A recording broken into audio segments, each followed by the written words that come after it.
June is Pride Month, and it also marks the 55th anniversary of the historic uprising at the Stonewall Inn right here in our city in Greenwich Village. The iconic bar is an institution, and it has become a living symbol of LGBTQ+ rights. So joining us to talk all about Stonewall's rescue, renewal, and the importance of having a safe space for that community is LGBTQ rights activist and co-owner of the Stonewall Inn. Well, Stacy Lentz. Hello, Stacy. Thank you. I'm so happy to be here with you to kick off Pride Month. It is. We're happy to have you. We're That's so right. very lucky. You're the owner of the Stonewall Inn. Everybody knows the Stonewall Inn. Yeah. So for those of us living under a rock who don't know, Sure.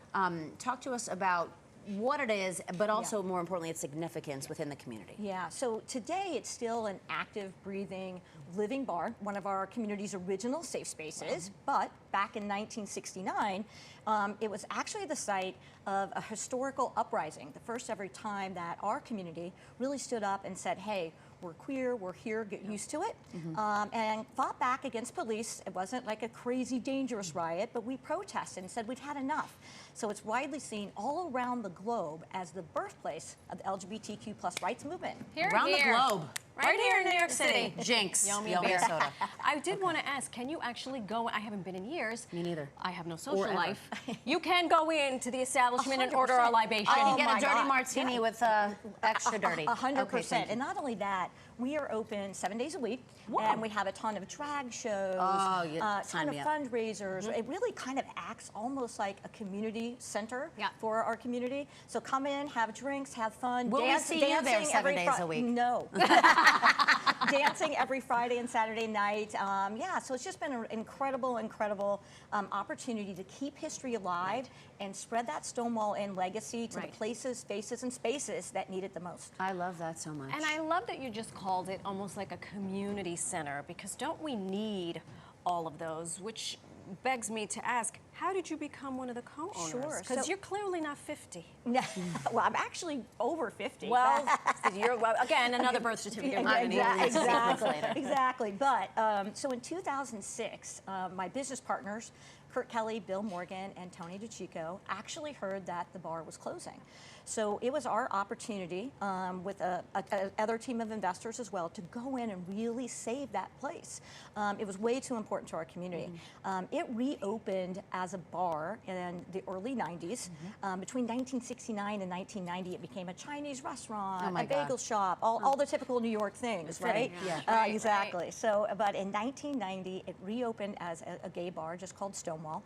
And it wasn't really being utilized as a community center or really for its historical value. So we all stepped in to save it and saw an opportunity to really use it as a vehicle to keep the LGBTQ rights movement alive and kicking and spread that legacy around the globe that started right here on Christopher Street. That's well, right. thank you for that. And a job well done, because, I mean, we mentioned it is iconic, it is historic, it's listed on the National Register of Historic Places as a National Historic Landmark. So what is that mean to you and for the community again? Yeah, it just means so much really for the community, right? To have it recognized that way. And then in 2016, the park across the street in that whole area, President Obama made it the first ever LGBTQ+ national monument. Wow. So that just meant the world to have our story as part of the America story, right? Yes.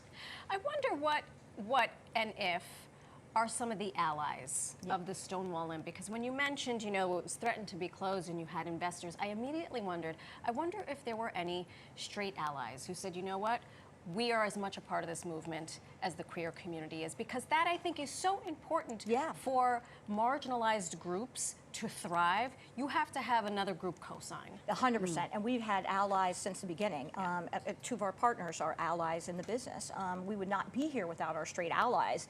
It really does take everyone in our community to uplift all marginalized communities. You're 100% right. So 100%. In addition to, we've had some really fun celebrities come by that were allies as well. You had a segment earlier about Taylor Swift. We had her in 2019. Oh, well. She performed at the bar, right? It doesn't get any bigger than that. We had Madonna in 2019. Well, that tracks, yeah. Yeah, that tracks, exactly. Yeah, right. So we've had some incredible folks that have come by and as allies, lended their support, not just to the bar itself, but what it represents around the world. That's what it's about. Yeah. And you talk about the Stonewall Inn as being a safe space for the LGBT community.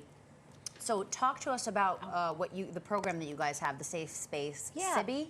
SIGBI. The Stonewall thank Inn you. Gives Back Initiative is the official and only nonprofit of the Stonewall Inn.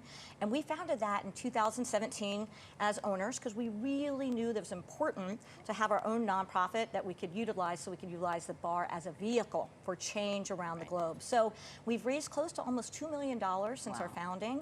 And then we created a Safe Spaces program when bars, restaurants, even sports arenas and sports events can become certified as safe spaces. So there's 10 criteria that our community all around the country, we did a national survey and we worked with marginalized community members all over the US and said, what do you think makes a safe space and what do you want to see corporations and businesses do that are on the side of equality? Right, so there's 10 steps.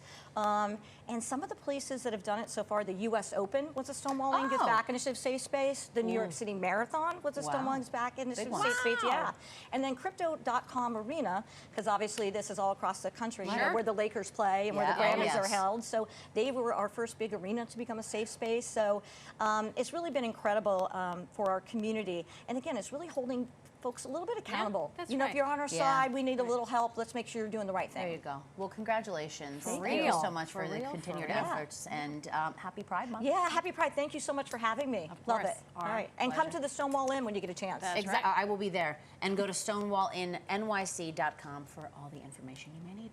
It's a fantastic place.